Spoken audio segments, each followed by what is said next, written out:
नमस्कार दोस्तों, वैदिक ज्ञान में आपका स्वागत है। आज मैं आपको बताऊंगा कि एकादशी के दिन हमें अन्न क्यों नहीं खाना चाहिए, हमें खाना क्यों नहीं खाना चाहिए।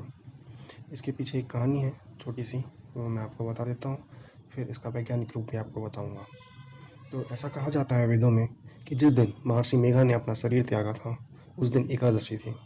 जब महर्षि ने अपना शरीर त्यागा तो वह चावल और जौ के रूप में धरती में जन्म लिया। इसी कारण चावल और जौ को जीव के रूप में माना जाता है। एकादशी के दिन इनका सेवन करना यानी महर्षि मेघा के खून और रक्त का सेवन करने के बराबर है। यह एक पौराणिक कहानी है जिससे हमें पता चलता है कि ऐसा क्यों हुआ, हमें एकादशी के दिन खाना खाना क्यों मना किया गया। पर मैं आपको आज उसका वैज्ञानिक कारण भी बता देता हूँ। वैज्ञानिक कारण ज़्यादा महत्वपूर्ण है, जिससे आपको और समझ पड़ेगी कि इससे फ़ायदा क्या हुआ। कि सिर्फ खा लेते हैं तो वैसा ही जाता है, नॉर्मली खा लेते हैं तो भी वैसे ही होता है। बट वैज्ञानिक कारण जब मैं आपको बताऊंगा तब आपको समझे कि इसके पीछे हमारा ही फ़ायदा है, इससे हमको ही फ़ायदा मिलता है। तो कैसे?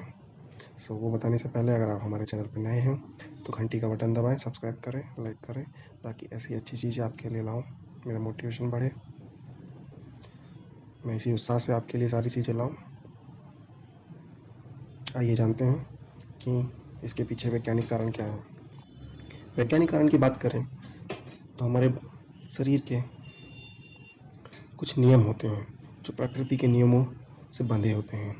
जैसा कि मैं आपको बताऊं कि सूर्य और चंद्रमा ये सब हमें प्रभावित करते हैं। तो प्रकृति की ऐसी ज्यामितियाँ होती हैं कि 48 दिन को एक मंडल कहा जाता है। 48 दिनों में ये एकादशी आती है।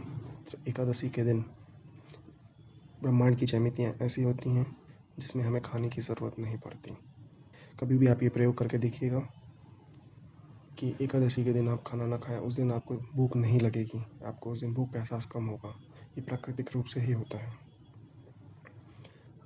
अगर हम उस दिन खाना खाते हैं तो खाना हमारे शरीर में पूर्ण रूप से पच नहीं पाता है, जो हमारे लिए कई तरह की बीमारियां पैदा कर सकता है।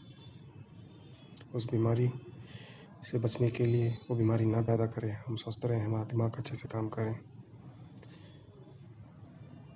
इसलिए ज़रूरी है कि हम उस दिन खाना ना खाएं। आपने जानते भी होंगे कि एक खाने के बाद दूसरे खाने में कम से कम 8 घंटे का एक लंबा गैप देना चाहिए, ताकि भोजन आसानी से पच सके।